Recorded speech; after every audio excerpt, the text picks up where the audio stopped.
Duel krusial matchday kedua Grup B Piala ASEAN 2024 telah tersaji begitu panas. Baik Coach Shin Tae-yong maupun pelatih Laos Ha Hyuk-jun menurunkan skuad terbaiknya di laga kali ini demi mengamankan 3 poin penting. Ya, jual beli serangan yang ditujukan kedua kesebelasan dalam duel yang dilangsungkan di Stadion Manahan Solo tadi membuat juru taktik Laos Ha Hyuk-jun memuji kiprah tim Garuda di bawah asuhan Coach Shin Tae-yong yang membawa modal kemenangan tipis dari markas Myanmar. Ha Hyuk-jun menyinggung kehadiran banyak pelatih asal Korea Selatan di Asia Tenggara, di mana selain Shin Tae-yong di timnas Indonesia, ada juga Kim Sang-sik yang juga melatih Vietnam. Bahkan sebelum keduanya pun ada Park Hang-seo yang melatih Vietnam pada 2017 hingga 2022 dan juga Kim Pan-gon yang melatih Malaysia pada 2022 hingga 2024. Nah, menariknya Ha Hyuk-jun menyoroti kiprah tim besutan Shin Tae-yong di era ini dan memberikan pujian setinggi langit untuk sosok kompatriotnya itu. Ya, pelatih berusia 54 tahun itu menyebut bahwa Shin Tae-yong sebagai sosok legenda bersama timnas Indonesia. Keberhasilan Coach Shin dalam membawa perkembangan pesat tim Indonesia di kancah internasional membuatnya kagum, terutama setelah tim asuhannya melawan tim racikan Shin Tae-yong. Ya, dalam kurun waktu 2 tahun terakhir timnas Indonesia sungguh-sungguh menyala bersama Coach Shin yang secara luar biasa bisa menciptakan fondasi tangguh dengan program potong generasinya, serta menentukan pemain-pemain diaspora yang terbukti mampu memberikan impact nyata yang pada akhirnya menjadikan timnas Indonesia kini tak lagi dipandang sebelah mata, terutama oleh tim-tim elit lainnya.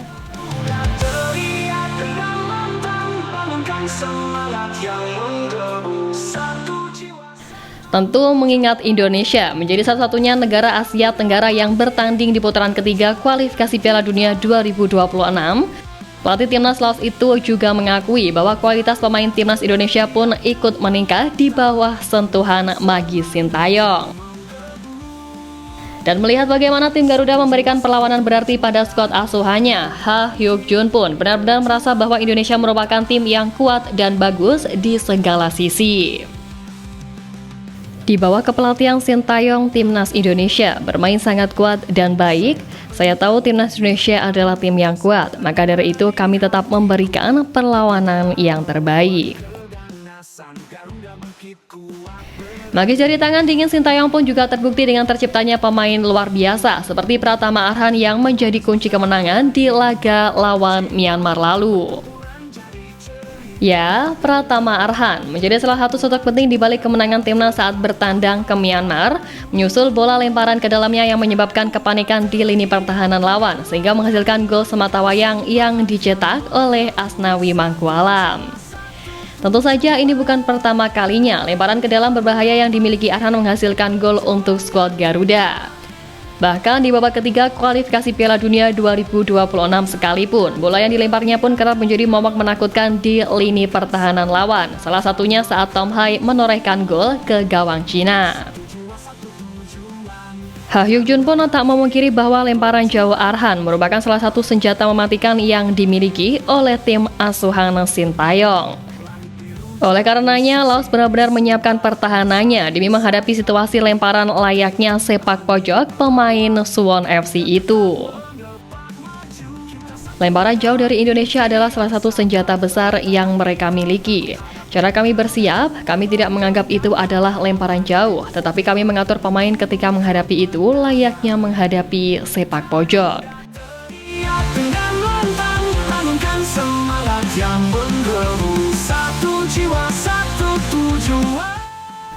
Nah, menariknya jika berbicara mengenai senjata lemparan jauh ke dalam milik Arhan, skuad Garuda juga memiliki pemain lain yang bisa melakukan lemparan jauh akurat, yakni Robby Darwish.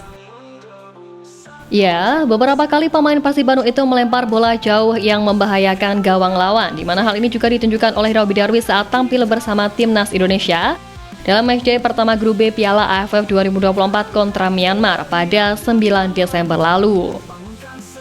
Tentu hal ini cukup bagus untuk timnas Indonesia sebab skuad Garuda punya alternatif pelempar selain Pratama Arhan. Kekuatan mengerikan yang dimiliki oleh Indonesia ini pun juga dinotis langsung oleh tim rempong sebelah yakni Vietnam. The Golden Salvadors menilai bahwa senjata yang dimiliki oleh tim Garuda menjadi ancaman nyata bagi timnya.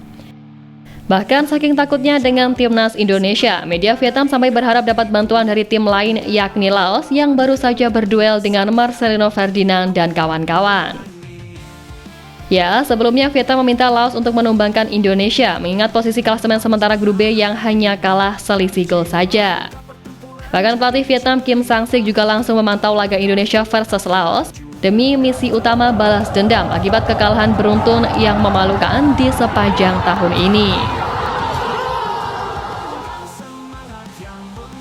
Patut diakui kalau timnas Indonesia memang menjadi lawan yang paling diwaspadai oleh Vietnam, di mana walaupun kini timnas Indonesia tidak diperkuat oleh pemain-pemain intinya, ternyata skuad Sintayong masih menebar ancaman di Piala AFF edisi ini.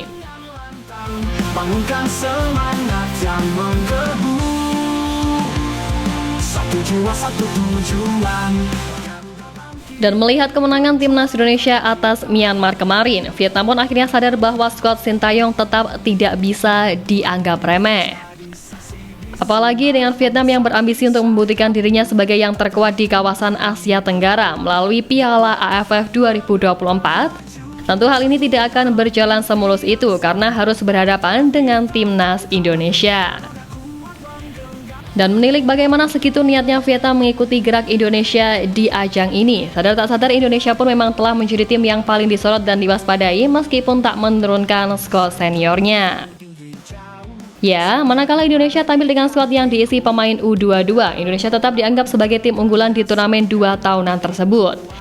Bahkan media ternama seperti ESPN tak ragu menyebut Indonesia adalah tim terbaik di ASEAN saat ini. Alasannya, ya tadi, baik di level senior maupun kelompok umur, Indonesia benar-benar mampu memperlihatkan determinasi serta dominasinya yang tinggi. Ya, terlepas dari apapun, pokoknya timnas Indonesia harus bisa menjaga momentum ini untuk terus konsisten menampilkan permainan terbaik ke depannya. Jangan sampai segala hal yang sudah dibangun ambruk begitu saja. Genggam harapan di ufuk timur.